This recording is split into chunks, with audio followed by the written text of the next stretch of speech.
So I'm Heidi, and I look like the lady who was playing the guitar a minute ago. Might be a little hot, so we'll get this. But yes, I am not Ken, and maybe you have figured that out. As Noah mentioned, Ken and Sharon are dear pastors of all things, are on vacation for the next month. And so Ben and I, my husband, he's not here today. Maybe one day we'll be here at the same time. We're hopeful. We get to preach for the next month, and we've been talking about it, and we really wanted to coordinate together. And we really thought, hey, what are we really not good at that we need to learn that we can talk about and share with you guys our journey of what we're working on. And what we're going to do over the next 4 weeks is really take a deep look at experiencing the presence of God. Because I don't acknowledge his work very well in my own life, and I need to see where he's at work. So this Sunday, I'm going to do an overview of the presence of God. We're going to look at Jacob's story. Next week, Ben is going to take a deeper look at Scripture and how we experience God in that way. The week after that, I'm going to look at the dance of solitude and fellowship, because they go together. And then the last week, Ben will go into prayer and silence versus speaking and how we experience the presence of God. So I'm hoping to learn a lot, and I'm expecting to, because there is a conundrum in our world.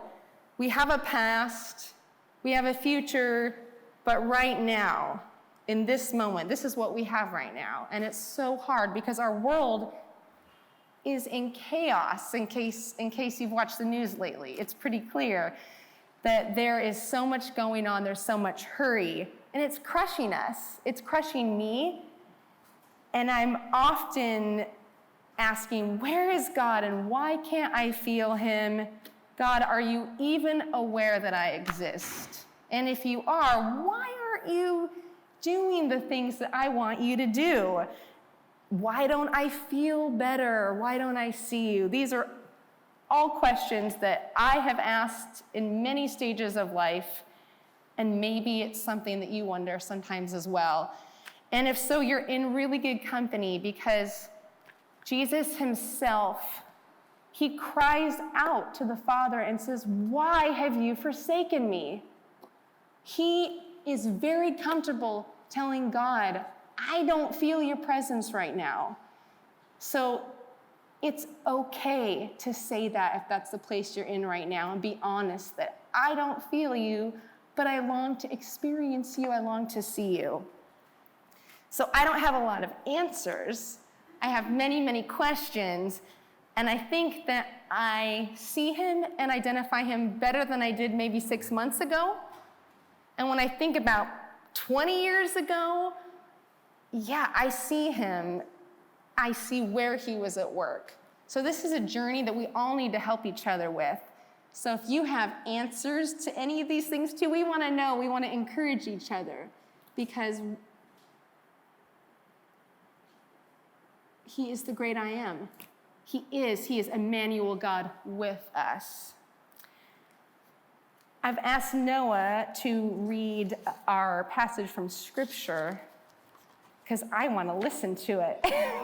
I want to hear it read as well. And so you've already blessed us with the reading, but we're going to look at Jacob's dream in Genesis 28.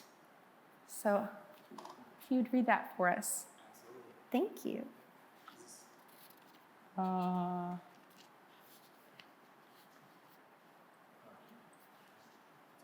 It's on mute.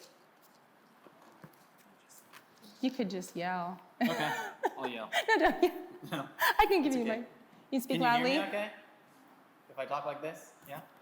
All right, perfect. I'll just use my regular Just use your beautiful voice. Okay, Yes, here we yes. go.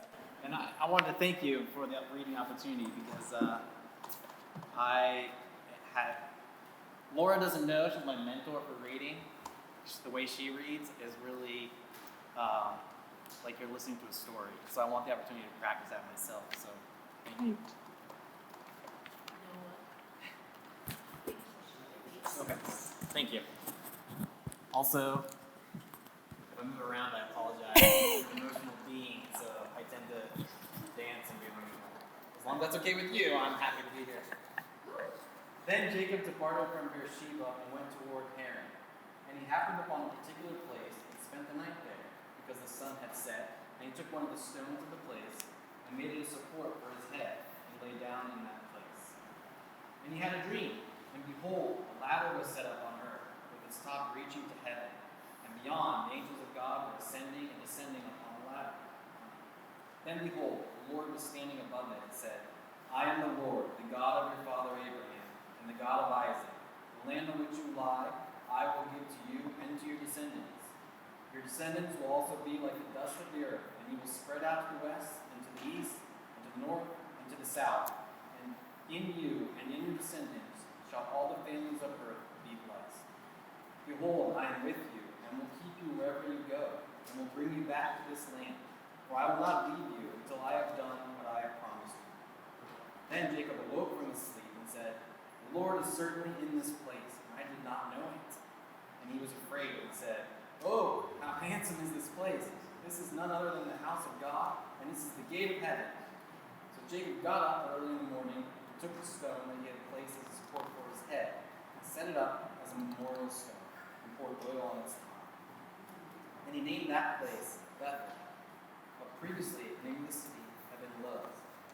Jacob also made a vow, saying, If God will be with me, and will keep me on this journey that I take, and give me food to eat, and garments to wear, and I return to my father's house in safety, then the Lord will be my God. And this stone, which I have set up as a memorial stone, will be God's house, and of everything that you give me, I will assuredly give a tenth to you. Thank you.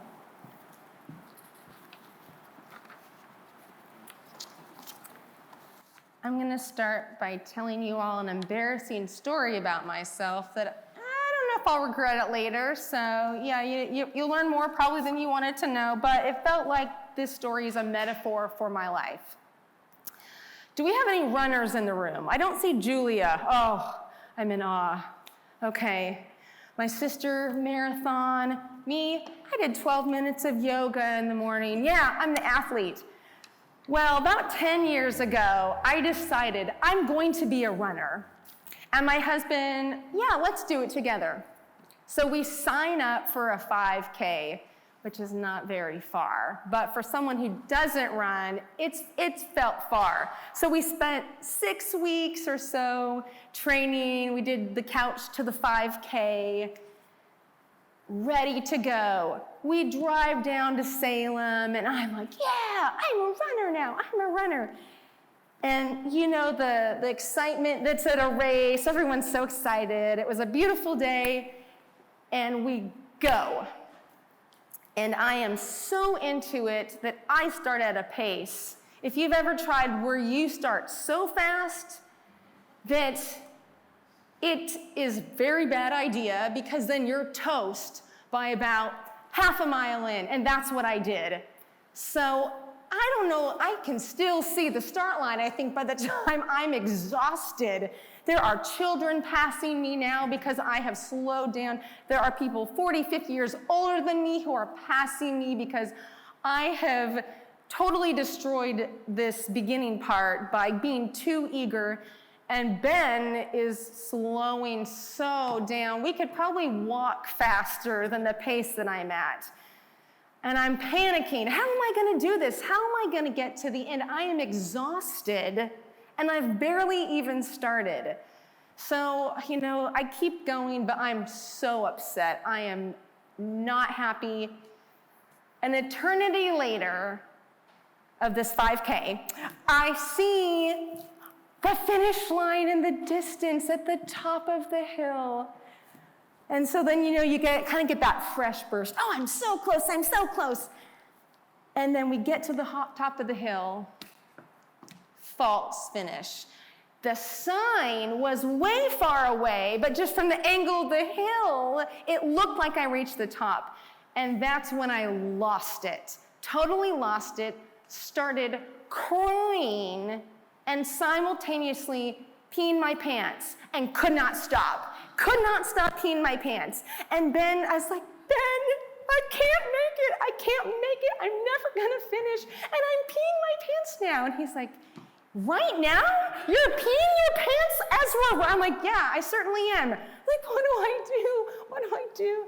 And he's like, well, you're wearing black pants and I can't tell, so just keep going. So the rest of the race, I am crying and peeing and running and sobbing.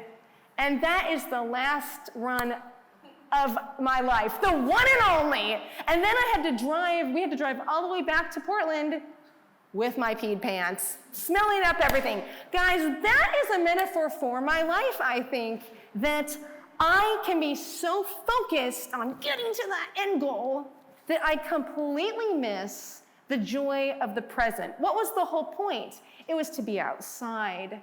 It was to do something fun. It was to be healthy. And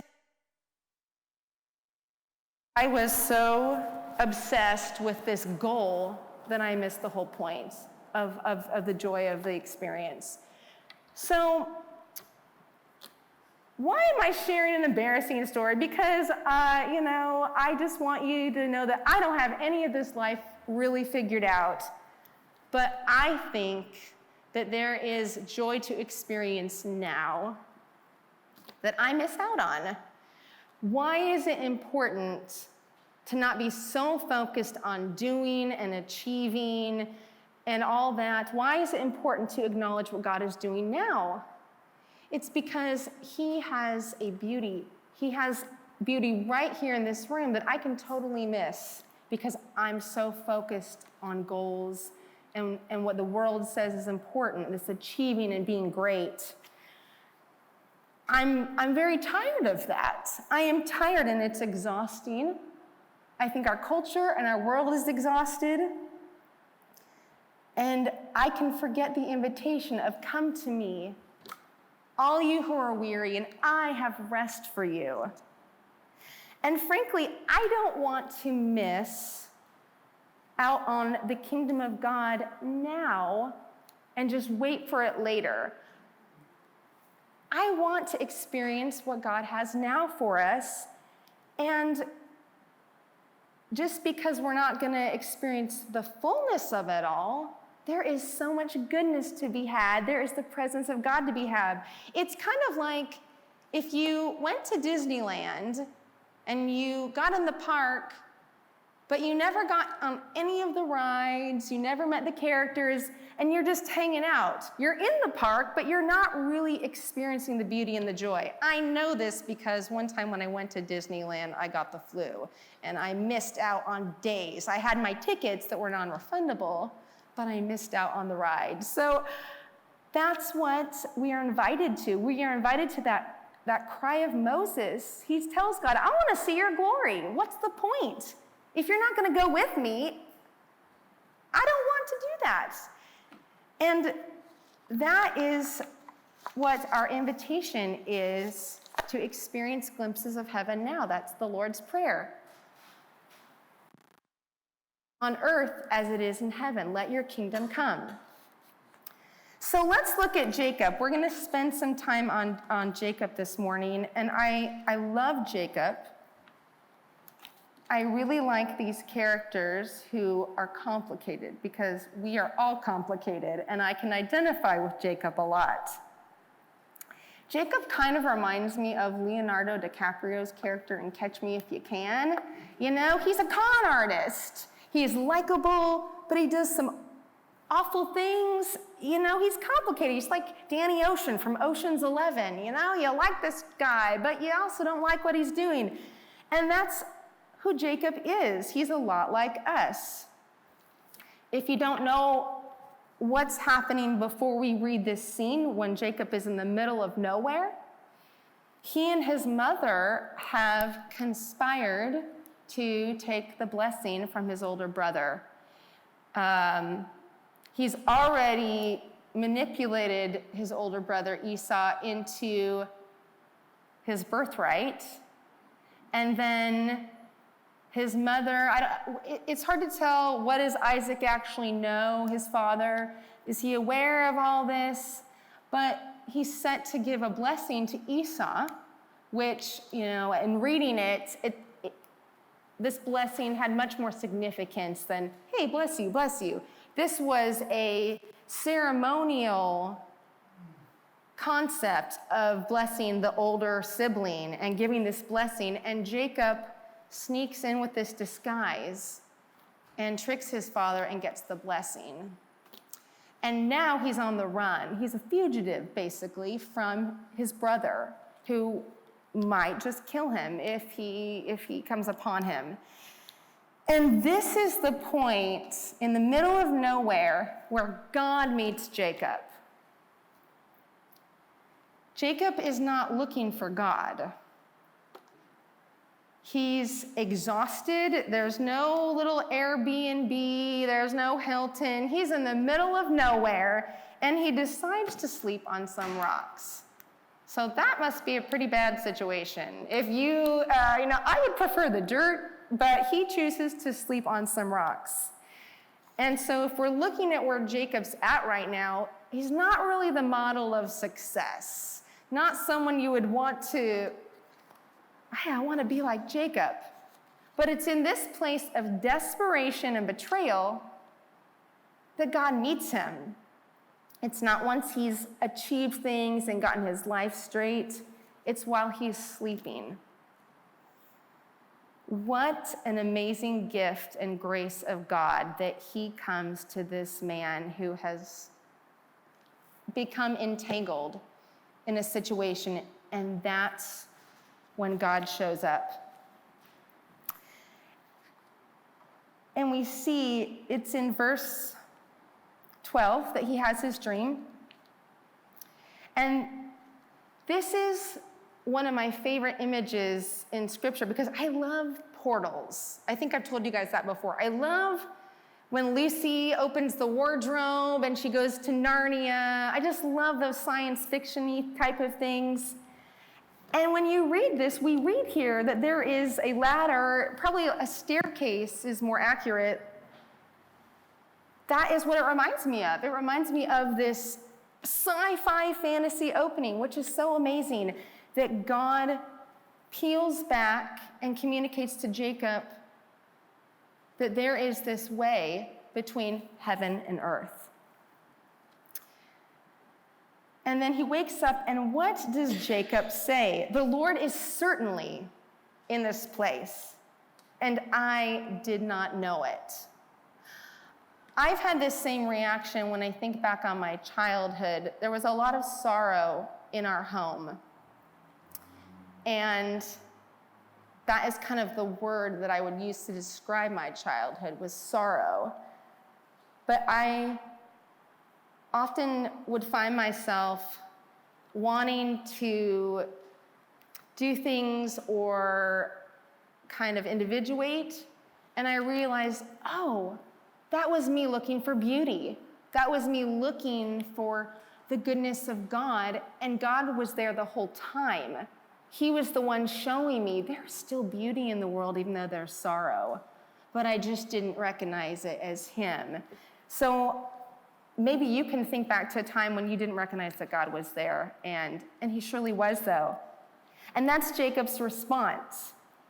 Sounds like he's a little terrified, too. Whoa, what is this deal? I know some of us have had dreams that are just, whoa, what was that about?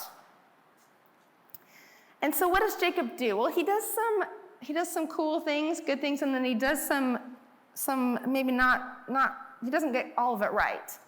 There's a beautiful sermon that Tim Keller did about this on his, you can listen to it, I can get you it, but he talks about how Jacob kind of tries to do this bargaining thing, which is not the way to go necessarily, all these conditions, but God is still gracious. Just because Jacob is trying to kind of make some deals that if I'll give you this if you do this, God meets him where he's at. And it's a journey, right? God is so gracious. A cool thing that Jacob does, so this rock that he's been sleeping on, he turns it around and he memorializes it. And I love that he has a symbolic item that symbolizes that God was there. So I don't know if you've ever done that before, if you have anything in your home or that you carry on you to remind you, because I'm a very visual person and I can forget. So I made a little bracelet this past week so that when I'm feeling really negative, it just reminds me, hey, there's beauty. Stop and ask Jesus, where's the beauty right now? So it can be super simple, but having a tactile or a physical object can be really helpful. And the other thing he does is he names the place Bethel, that's the house of God. He's acknowledging that God has been here, has resided here. The great thing that I love is that after this experience, Jacob's life is still a mess. And it continues to be a mess, which is so like me. But the good news is that God is going to be there, and he's going to constantly be helping a man who doesn't have any of it figured out, which is so comforting to know. In Philippians, Paul says that we can put into practice what we've heard and received. It's practice. It means you're not going to do it right. Neither am I. And that is so comforting that is God's response to Jacob, that he is patient and he constantly comes into the picture to help, even when Jacob is screwing up. I find great comfort in that. So we have this picture of heaven touching earth. And what I love is this is not the only place that we see this. If we skip from the Old Testament, the books that were written before Jesus, but then we go to the New Testament, the books written after Jesus has come, we're going to see that this staircase, this portal, is mentioned again. In John 1, Jesus interacts with a guy named Nathaniel. And when Jesus meets him, he says, here's truly an Israelite in whom there's no deceit. He's describing what Nathaniel is like, his character. And Nathaniel says, how do you know me, buddy? Very odd. How do you know who I am? And Jesus says, before Philip, his brother, called you, you were under the fig tree. And then Nathaniel responds with, you're the guy. There's something about this that Jesus has known him. He's seen him. And this was before we had, cameras everywhere and video stalking, all that kind of thing. Somehow Jesus has known. What does Jesus then say to him, to Nathaniel? You will see greater things than these. That was nothing. Truly, truly, I say to you, you will see heaven opened and the angels of God ascending and descending on the Son of Man. This is that same imagery.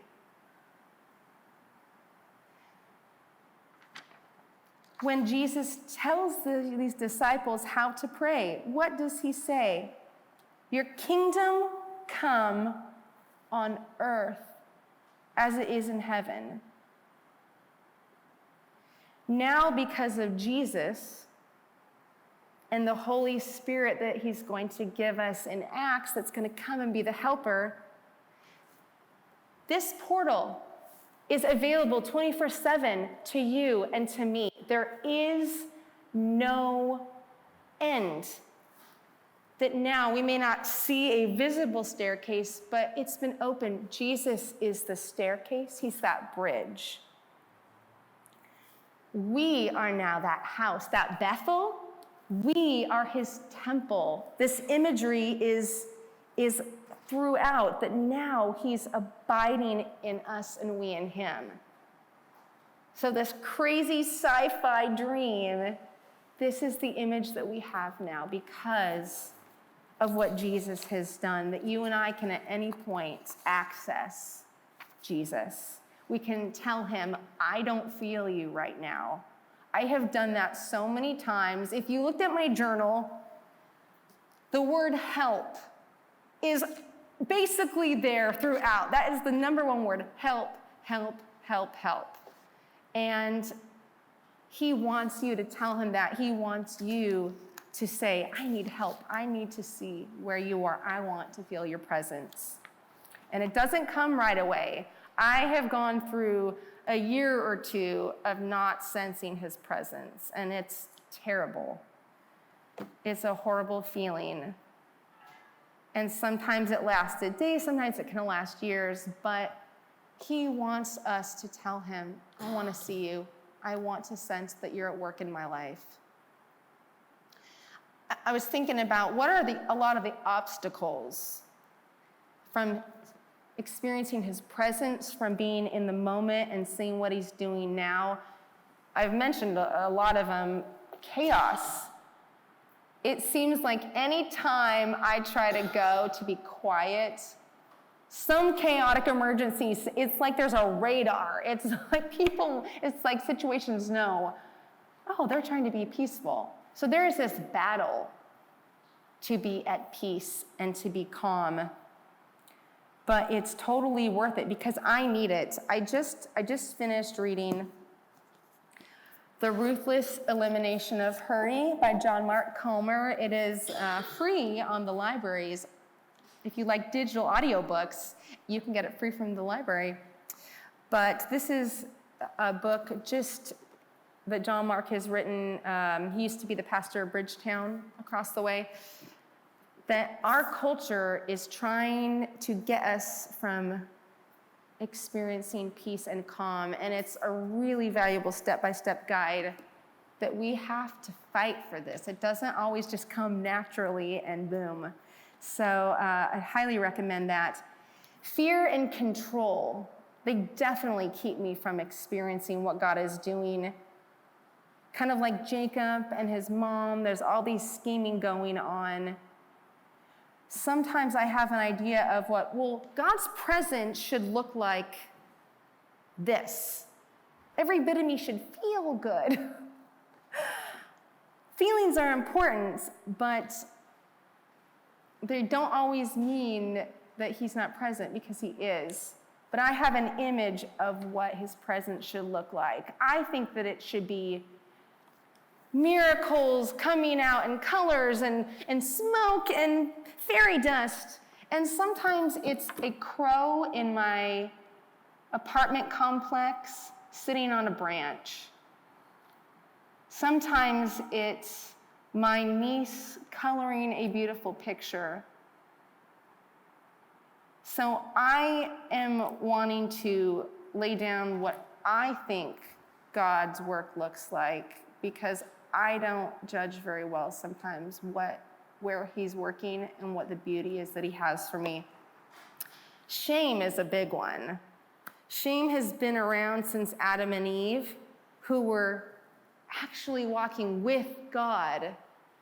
Shame, then they go and hide.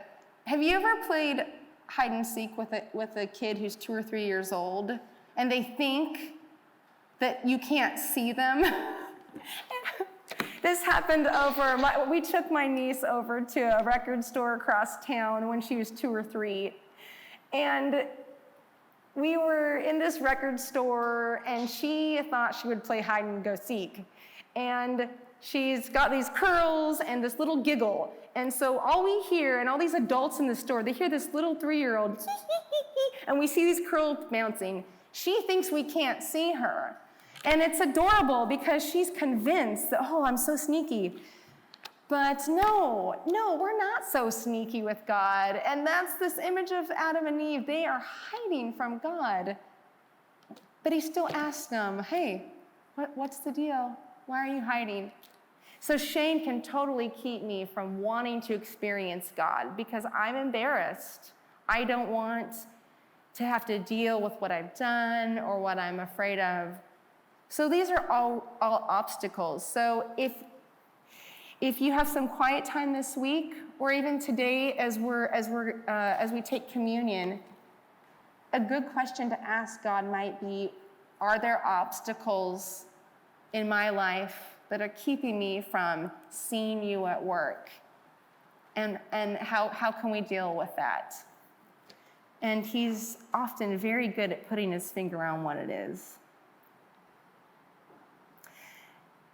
As far as practically how to do this, that's the first thing I would suggest is ask God to make you aware of his presence and of his work and his beauty.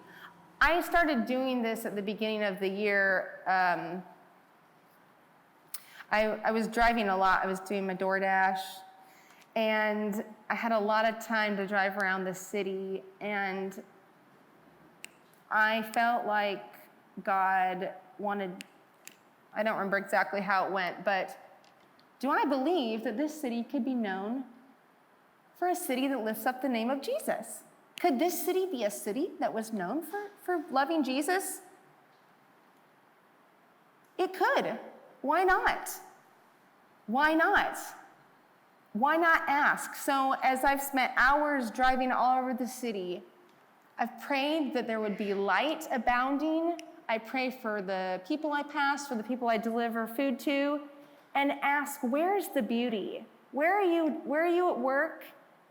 And I really believe that God is present in our city. You are evidence of that to me, and I love you because you show me what God is like. And even when I'm having a terrible week, by being together with you, I know that God is here and he exists in our city. And you are making this a city of light, and I thank you for that. One of the things I am asking God to show me is the pace at which he is moving. I have a friend, Robert. He loves nature and outdoors. We've already established that I, with my running story, don't grasp appropriate pace for most things. But these metaphors of walking with God, I love that word. What is the pace at which God is moving? He doesn't want me to be bogged down in the past, and he doesn't want me to go faster than he's going, but it takes a practice of pausing and asking him, learning what he sounds like, and he talks to us all maybe in different ways. I've never heard an audible voice, but sometimes I have a sense. Maybe someone will share it with me, their opinion, or pray with me about it. So what is the pace that he's moving?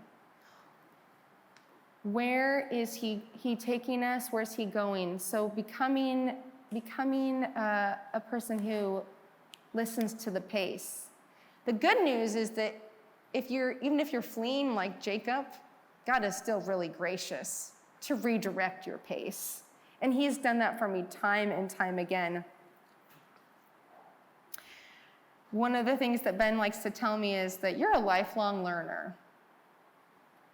I want to have it all down, but I don't, and I'm never going to. So embracing the idea of that we're lifelong learners together, that helps with this experience of acknowledging God's presence, of where is he at work, and readjusting our pace.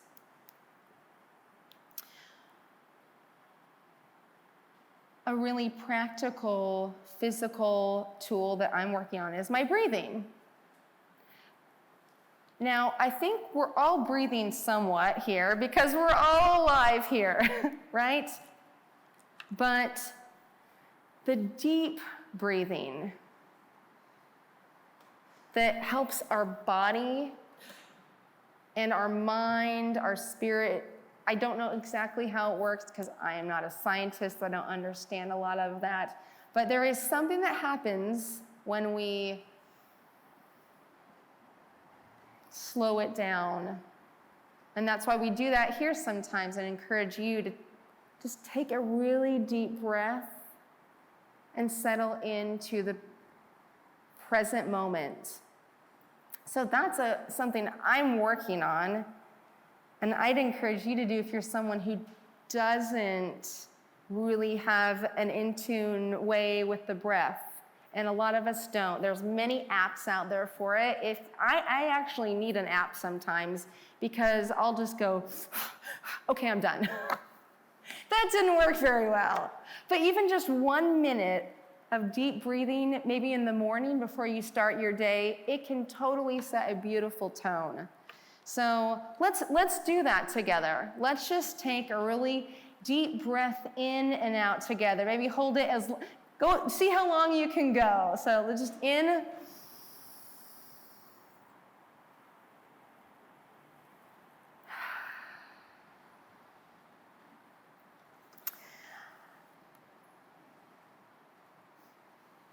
I drew a picture that I wanted to give you all as well to kind of reflect some of this. So I will put it here if you want to take it as you come for communion in a bit.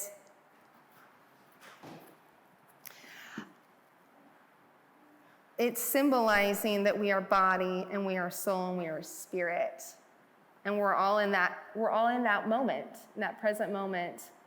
And so I'd love if you'd like to take it and just have that up and just take a minute in the morning or at any point during the day to kind of reacclimate if there's anxiety and chaos that builds up, and to ask Jesus, okay, I'm not being aware of your peace and your presence. So if you'd like one of those, I'd love to have you take that. Another way to experience his presence is definitely gratitude. And Noah, that was amazing. You did that. You acknowledged where he's been at work, and then you shared that with us. One of the things that I do, I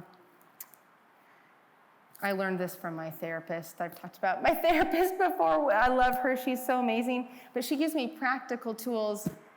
When I'm breathing, she encourages me to identify and use my 5 senses. What are the things that I'm seeing right now? 5 things I can see. What can I smell? What can I feel?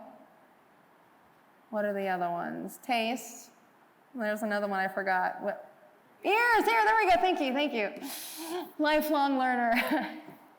So that is something, because it just slows you down to the present moment, and you can use it as a bit of gratitude. And it really helps me. Okay, I readjusted. I'm here. God is with me. I'm okay. Another thing that you can do is to ask God, where have you gone? Where have we been before? In the past, where I sensed you, I heard you, I experienced your presence. It's not always going to be exactly the same, because God's always doing a new thing. But God is also creative, and he's made each one of us differently. So for me, the first time I really remember being aware that God was present and it made sense was I was in Colorado and I was up in the mountains, and there was something about being outside, being alone, being in nature. And that's something that if I have gone more than a month or so without really taking a good amount of time, I can sense that, something's off. And so I try to do that intentionally. It's better to do it before you get to that place. So it's a rhythm. So I'm working on this. One of the places I like to go in town is the grotto. It's just a peaceful, peaceful place. So if that's a place, if nature is how God really meets with you, I'd invite you to incorporate that rhythm into your week or your month. I know there's a lot of you here who are walkers. You spend a lot of time outdoors. So that's an invitation. If you're not having a sense of being present and grounded, ask God, hey, is there a way that you tend to meet with me that we could do that this week? And I love it because Jacob, chapters down the road, life is getting messy. It continues to be messy for him. Things are blowing up a bit. And in Genesis 5, God takes him back to Bethel. This is right before Rachel dies. And so I really appreciate that God returns Jacob to Bethel. And then there's this sense of God is present. And that happens before Rachel dies. And I really appreciate that because before my mom died, God had been talking to me. I had been really looking at death and not being afraid of it. And then my mom died about 7 to 8 weeks later. And so I appreciate that God knows the timing and can prepare us.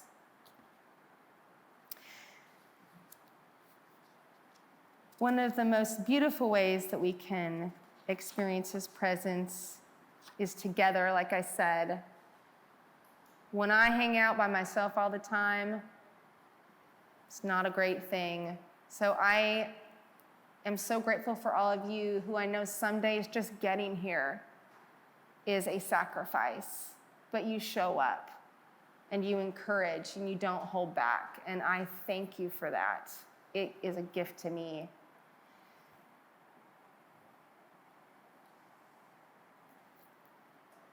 And now we're going to participate in one of the beautiful, tangible ways that the church has done for years of acknowledging his presence is taking communion together.